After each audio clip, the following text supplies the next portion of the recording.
What's up everybody, Matt Moran here for another weekly update. So there's lots of exciting news to go over here this week, and the first news story here is that Subaru has just revealed pricing for the all-new 2022 BRZ. So I know this is a vehicle many of you have been interested in, myself included, and so here's the pricing, the big question mark everyone was wondering. So it's going to be starting about $2,500 more expensive than the old base premium trim, starting at $28,955, including destination. So that's less than $1,000 more than a Miata, and you get a lot more tech, a lot more car, more power and stuff for, you know, not much more money. So I think it's pretty good whenever you look at it in those terms. The limited trim also sees a similar increase of about $2,500. So that now starts at $31,455. And for that $2,500 in the limited, when you jump up to that limited, you get the Michelin Pilot Sport 4 tires on bigger 18-inch wheels, along with adaptive headlights, blind spot monitoring, rear cross traffic alert, and lane keeping assist. Adding in the automatic transmission is expensive though, so this should hopefully help preserve the manual, as I'm guessing the majority of the BRZ sales. And so anyway, yeah, the automatic's going to cost $1,600 on the premium and $1,800 on the limited. The limited makes sense that it's a little bit more expensive because it also gives you Subaru's EyeSight, safety tech, as well as rear automatic emergency braking, and a few other things. The adaptive cruise, I think, is included with that EyeSight and stuff. So, you know, nice to get those additions if you want it on the automatic, but manual is definitely the way to go, especially considering it's free, and so that's great. And yeah, so they'll be arriving this fall, and I'll actually be reviewing it towards the end of next month. So you know, hopefully get those reviews out there towards the end of August, and then you know, I guess they'll start hitting showrooms maybe September or maybe October, something like that. So anyway, interesting to hear that, and let me know your thoughts on the pricing below. I know everyone wants them to be like $20,000. They never were. Even, you know, last year's BRZ, you know, still was, you know, in the like high 28s or so. So I mean, this is, you know, totally, I think, what at least I was expecting, and so hopefully you guys are okay with the price as well, and don't have too many complainers as far as the pricing. Another awesome sports car we got some info on this week is Chevy has officially confirmed the Corvette Z06. We knew it was going to be coming, but they've confirmed it with the first official teaser, and what a teaser it is. So they posted a YouTube video as well as an MP3 clip, and I will play the MP3 clip here for you so you can hear how this thing sounds.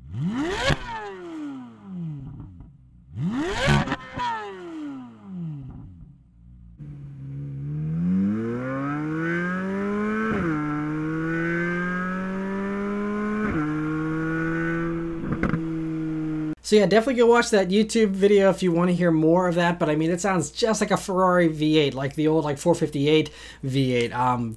So good sounding. So this is going to be a 2023 model year vehicle they've confirmed for the new Z06. And Chevy says it'll be revealed this fall, and I cannot wait. I've never really wanted a Corvette. I've always thought they were cool, but this might be the first Corvette I actually want to own, if I could ever afford one someday. Because I mean, if it's basically a Ferrari 458 sound with the Corvette, and they're saying it's going to have, you know, a 9,000 RPM red line, most likely. That's just a rumor. It hasn't been confirmed yet, but I mean, you know, all that kind of stuff. It's supposedly a 5.5 liter dual overhead cam V8, flat plane crank, all that stuff. It just sounds glorious. So yeah, very excited to, you know, hear more details and more engine sounds from that Z06. Another sweet sounding car we got all the info on this week was the 2022 Audi RS3. So we had a lot of the details already. I kind of covered some of the mechanical stuff already in past weekly updates. So I'll kind of gloss over that a little bit here. But, you know, it continues with the 2.5 liter 5-cylinder turbo, and sounds like that baby V10 engine, which is what we all love about that 5-cylinder. It now does 401 horsepower, 369 pound-feet of torque, has a 3.8 second 0 to 60. Very impressive for a little, you know, sedan like this. And that's thanks to the dual clutch transmission, the quattro all-wheel drive, which they also have added a fancy torque factor and rear diff for better handling, as well as a drift mode, which it now has. Handling is also helped by the fact that it's lower and wider than a regular A3, and certainly looks like it as well with you know, the way they tweak the styling there, and also has a sportier suspension setup with optional adaptive dampers, bigger brakes, all that kind of stuff. The styling though is awesome in my opinion. I mean, you have these unique bumpers, grille, fenders, all that looks fantastic. The headlights might be one of the coolest parts too, and some of the coolest headlights currently in existence, because if you get these optional matrix LED lights, when you leave or approach the car, the bottom corner of the lights spells out RS3 and then shows you a checkered flag pattern, and it also shows that checkered flag pattern when you're driving as well, which is, I don't know, maybe some people will think that's cheesy or gimmicky. I'm all for that stuff. Throw in that kind of fun stuff. Make it fun. You know, I don't care about being worried about being too cheesy or something. Like, I think that is super cool, and I love that. I hope we see way more of that kind of stuff here in the future.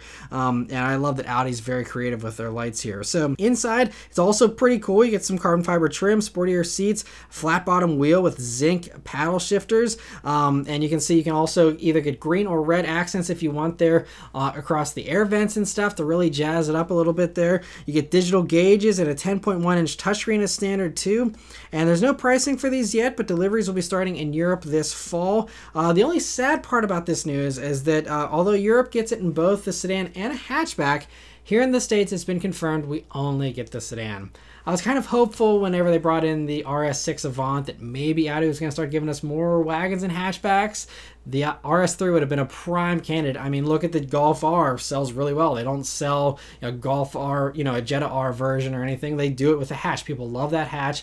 I think a hatch version of the RS3 would have sold really well here in the States, but unfortunately it's just a sedan for now. Maybe they'll change their mind down the road, but anyway, I'm just thankful we're getting this vehicle at all here in the States, so we'll take what we can get, and yeah, awesome, the RS3 lives on. Porsche this week has given a refresh for the Macan yet again, so this is the same generation, but the second refresh it's now gotten. They just had one for the 2020 model year. Now, 2022 model year here, the biggest change is the front bumper and the grille area, which uses more black pieces there and less body colored pieces, so it has a more like gaping mouth there in the front, especially on the GTS version. The lower Macans have less of that black look, you know, so it's a little bit more milder. Out back, the changes are milder as well, having just a bigger rear diffuser there, a little bit of a new rear spoiler there in the back on those higher trims. There's also some new wheel choices. Inside, the big change is the center console, which gets rid of most of the physical buttons and goes to touch, capacitive touch stuff like you get in the Cayenne and the Panamera, stuff like that. It also gets a new steering wheel from the 911, but sticks to the mostly older, you know, analog gauges there instead of the newer digital stuff you get in a lot of those other vehicles. And possibly the biggest change, though, is the new lineup structure here for the Macans. So the turbo model is gone completely, which is pretty crazy. So it leaves just the Macan, Macan S, and Macan GTS now. And those three all get nice performance improvements, though. Basically, they get the engine from the next level up. So the base Macan still runs the 2-liter turbo 4, but now does 13 more horsepower, 22 more pound-feet of torque for totals of 261 horsepower and 295 pound-feet of torque.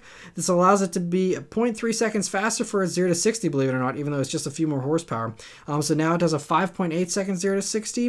The Macan S gets the old GTS setup, meaning you get the 2.9-liter twin-turbo V6 in the Macan S, and does 375 horsepower, 383 pound-feet of torque, along with a 4.4 seconds 0 to 60. So really nice, a huge improvement there for the Macan S.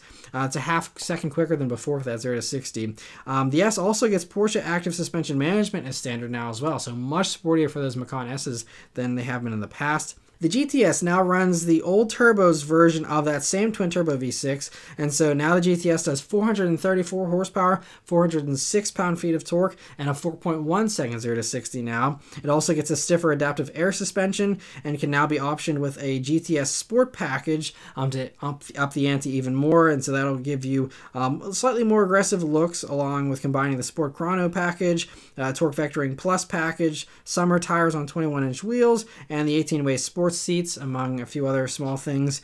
And with these new improvements to the engines of all the Macans, though, come some higher prices. These are some significant price jumps. So the base Macan starts almost $3,000 more than last year. Not too terrible, but that's going to be, yeah, $56,250 now for a base Macan. The Macan S now starts at $66,750, which is $5,000 more than last year's Macan S. And then the GTS starts now at $81,250, which is almost $8,000 more expensive than before for those GTSs. Again, it does get more power, so it's kind of priced like a turbo in a way. I get it, but still, you know, big jumps for those, you know, nameplates. And so as for that turbo model, my bet is that the turbo is going to be the electric one. That, you know, I think is the safest conclusion, because they have said, you know, there's going to be a fully electric Macan coming. It will be sold alongside this Macan. This is probably the last you know, generation of the Macan still, as far as the gas version goes, and as far as, you know, what they do with the Macan, if they do more refreshes, or if this is the last refresh we get on the actual gas-powered Macan, we'll have to see. But, you know, you're going to have this alongside the electric one, and if they're having an electric Macan turbo, and the GTS version here is already 81 grand, you know, be prepared for an electric Macan to be $100,000 for those turbo trims. Maybe they'll have lower trims that are, you know, named something differently, but anyway, that would be my guess, is turbo will be the electric one, at least to start, you know, for launching, you know, with a, you know, high performing one, and then, you know, slowly, you know, bring on the, you know, slower ones. But anyway, interesting to hear all that. Aston Martin has also announced a few changes to its lineup for the 2022 model year. So first, the DB11 drops the AMR trim, and now it's just offered in V8, V8 Volante, and V12 trim. So you just get a regular V12 instead of last year you had to go for an AMR trim in order to get the V12. I think a lot of people just wanted the softer normal DB11 with the V12, so now you can have that, and no worries with the AMR. I guess they're figuring if you're going for an AMR, you might as well just go up to a DBS or something. But anyway, that V8 version of the DB11 does also get 25 more horsepower from that AMG twin turbo V8 for 528 horsepower now total there. The DBS Superleggera drops the Superleggera part of the name for 2022, so it's just called the DBS now. Kind of simplify things a little bit. And the Superleggera never really fit because it wasn't really light, so Superleggera was kind of an odd inclusion, but so now it's just called DBS like it used to be, and so that's cool. It also gets some new wheel designs, and the Vantage and DBX also get new wheel designs and a few minor little things. I think the DBX gets the wireless charging pad on the inside now and other small stuff like that. They also have a cool new configurator. If you want to burn lots of time, you can build your perfect Aston Martin with their really cool new configurator that I think they partnered up with a video game studio to make, so it's very impressive. And so yeah, awesome to see all those changes. Volkswagen this week has revealed the Atlas Cross Sport GT concept. So this is more of a custom build, like something I'd be expecting to see at SEMA than a normal actual concept car. So this was actually a joint effort between Volkswagen and the owner of this car. And Volkswagen joined in because they said the launch of the GTI and the Golf R got us thinking about how to inject some of that Volkswagen magic into our SUVs. Adding, this concept is proof that it's possible to build SUVs that could appeal to our performance enthusiast base. And this came from the Volkswagen of North America CEO, but I still don't know like what they're talking about here. All the good, awesome performance SUVs are already in existence in Europe. You have the Tiguan R, there's the T-Roc R, which we don't get the T-Roc here, but you know, they could toss that R motor in the Towels or something, you know, and have the Tiguan R brought over here. Everyone's been wanting a Tiguan R for the past few years since that was revealed.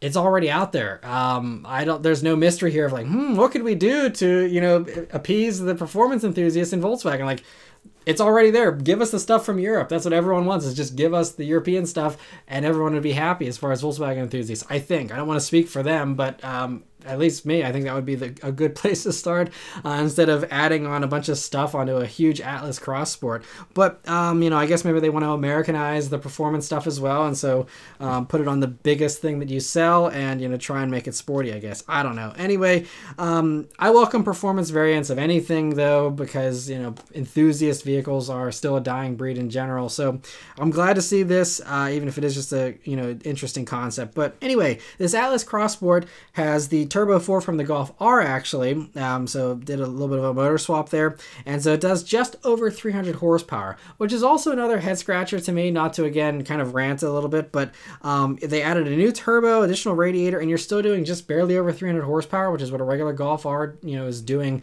for the new Mark 8 version, and a regular V6 version of the Atlas already does 276 horsepower, so you go to all this trouble swapping motors for 25 horsepower, like, I don't know. I mean, I get that they wanted to make it kind of like what you would envision from a production standpoint, is that you probably would just get the normal Golf R motor, but would that be enough to make people want to upgrade from the V6 for 25 horsepower? I don't know, maybe, but yeah, so interestingly, that's just all they did as far as power goes. The other modifications, though, it has, these very aggressive coilovers on it, the huge wheels that are, very bold. It has 8 piston front brakes, certainly overkill, but cool nonetheless. Very sporty Recaro seats, both in the front and for the back seats. This is only a 4-seater now. Yeah, I mean, it's a fun concept. Everyone likes something different, but yeah, as far as from an official Volkswagen standpoint, I don't know why, this would kind of make sense. Like I said, just give us the Tiguan R and stuff like that, and I think everyone would be more than happy. But anyway, interesting nonetheless. Volkswagen's CEO, the European CEO, though, did confirm in a LinkedIn post that an ID.8 electric 3-row crossover is coming at some point as a production vehicle. And they said it'll likely be about the size of the Atlas and will probably be way faster than any kind of Atlas Cross Sport GT would be as well. Considering if they've actually put decent electric motors in it, it'll definitely probably smoke it from a launch. But anyway, so yeah, I think it'd be really smart, though. This would be a home run for Volkswagen to do an ID.8, electric 3-row, because still it's kind of crazy. Even in the year 2021, we still only have one 3-row electric crossover, and it's a Tesla Model X that's been out forever. Everyone else is doing sedans and hatchbacks and SUVs, but no one's wanting to do a 3-row. And so I think this would be just printing money for Volkswagen. They should rush this thing out as fast as possible, have the first 3-row electric SUV on the market that isn't a Tesla. I think that would be a gold mine for them. So hopefully they get that out as fast as possible. Speaking of Tesla, though, there's some more surprising news here. Elon Musk announced this week that he's going to be opening up the Supercharger network to non-Teslas later this year. I guess he was facing some pressure from, Europe and a few other places to try and help advance the whole electric car movement. And I guess he caved because, to me, this is giving away like one of the biggest advantages of having a Tesla is the fantastic charging network. If the network, isn't an exclusive thing to Tesla, I think Teslas kind of get a little bit less appealing. And also, I think this would also upset a lot of Tesla owners. I don't know. I haven't really been on the forums to see what they thought about this news. But, if you're opening it up to everybody, eventually, it's going to take a while for this whole thing to happen because, you can't just use a Tesla charger to plug in a normal electric vehicle. It's different charging ports and stuff.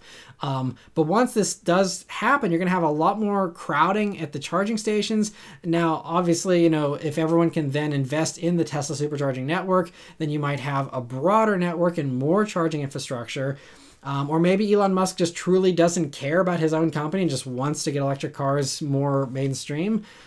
Which would be very respectable, I guess. But, it's just kind of shocking. I was not expecting, that just doesn't seem like good business sense to give away your one greatest advantage, in my opinion, with that charging network. So anyway, we'll see how that affects Tesla down the road, but interesting news there. Mercedes this week has revealed some of their electrification plans here, revealing that they're going to have an electric version of every model they sell by 2025, thanks to 3 new EV platforms that are going to be coming by then. One is for mid-size and full-size vehicles, and one is for performance cars, and then one is for commercial applications. So, kind of streamlined there, only having the 3 different platforms. So they say they're planning to invest $47 billion in, for doing all this here, and they say that will allow them to be fully electric by the end of the decade in locations that support it. So that's kind of an asterisk there because they say that over half of their global sales will be electric vehicles or plug-in hybrids by 2030. So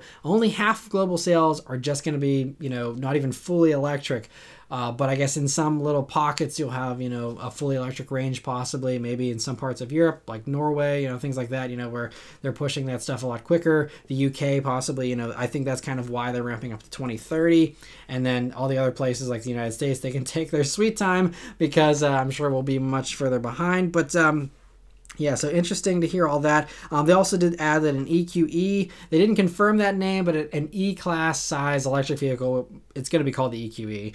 That'll be revealed in September at the Munich Auto Show. And they also teased along with all this stuff their Vision EQXX concept car again that'll be debuting in early 2022 with a target of over 620 miles of range. And they say that 620 miles of range is going to be in a vehicle the size of a compact sized car and a compact sized car battery. So, I mean, you're talking about very power dense batteries. If you're going to squeeze 620 horsepower out of a vehicle that isn't enormous like a Hummer EV that can pack in, hundreds of battery cells, that you can have, this much, it's kind of impressive. We'll see if they get there, but interesting to hear all that. Other electrification news here. The state of Indiana, this isn't really car, but it's about the car infrastructure, so I'm talking about it. The state of Indiana has announced a plan to test magnetized concrete. I thought this was pretty cool. They can wirelessly charge future electric vehicles just by having them drive over the road. And so obviously you'd have to have long sections of road to get some sustained charging there, because it's not like it's going to zap it, immediately and give you 100% in 5 seconds or anything. But the state is working with Purdue University and a German company called Magment, which invented this magnetized cement. And so they claim it has record-breaking wireless transmission efficiency up to 95%, while still working in all weather types and having standard road building installation costs. So they say installation costs, not cost of the material. So I'm sure this is still going to cost way more than just actual normal concrete costs, but at least the installation sounds relatively cheap. So that could be good. They also say that it's vandalism proof as well. So I don't know if it'll be any more durable as far as, potholes and stuff. That would be a very nice side effect if it, is, less prone to cracking and stuff. But, so anyway, they're going to be testing this. They don't know if it's going to work, as well as they're hoping or not. But Purdue plans to first test it in the lab this summer. And then if that goes well, they'll install a quarter-mile stretch at a private location to test it with real vehicles, primarily large trucks. I think the idea here is to first do it with like electric, like, Tesla semis, stuff like that. And if you can get all that kind of stuff electrified faster, then, everyone's privately owned cars, it's not as big of a deal. But anyway, and then if that test goes well, then lastly, they'll actually install it on a section of public state-owned highway for the public to kind of abuse and see how it holds up to all that. So that's pretty cool. I mean, if they can actually get the cost out, I'm sure this stuff is going to be super expensive, and that could be what holds it back, even if it does work perfectly. But if they can scale this stuff and there's enough investment, this could make EVs a viable solution for everyone eventually. If at some point down the road, most major highways have this stuff on them and you just charge it. I don't know how they would charge you for the charging, but if you can just literally be driving and charging the vehicle and you never run out of charge because you're always just driving, that would basically mean that everyone can have an electric vehicle. Even people that live in apartments or places where they can't plug in, you wouldn't have to plug in anymore. It would fuel itself as you move it, which is pretty awesome. So we'll see if that actually does come to fruition someday, and if we'll ever be able to afford it as a country. But cool nonetheless. Car and Driver this week is reporting that during a conference call with GMC's vice president, he confirmed that GMC is going to be launching a second full-size electric pickup truck after the Hummer EV. And this is likely just a GMC version of the Chevy Silverado electric that's coming. So, no big surprises there. It's just, they always do the badge engineering thing with GMC and Chevy. So expect something like that. But still good to hear nonetheless. The more choices out there, the better for people. So cool to hear that.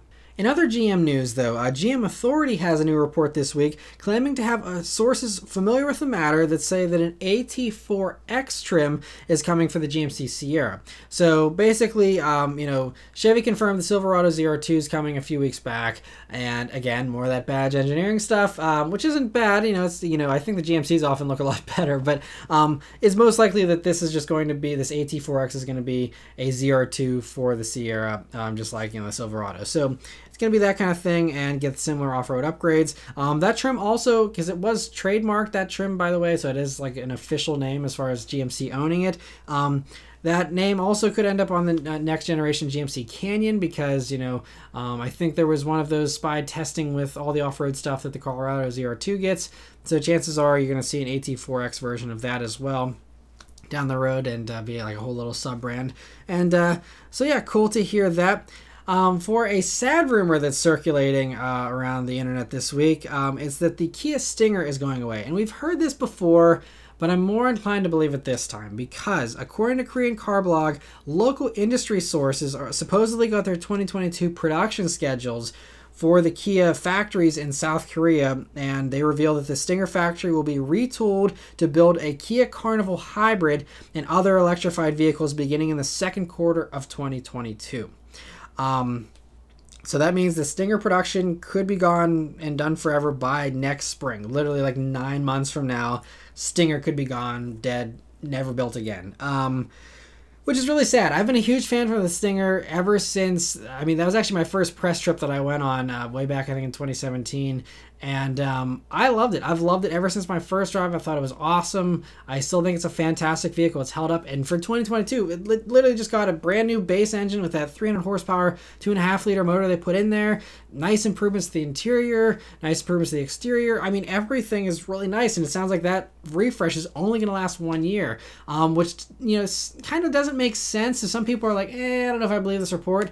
Maybe they'll shift production of the Stinger somewhere else. That's really the only hope, is that Stinger production goes somewhere else.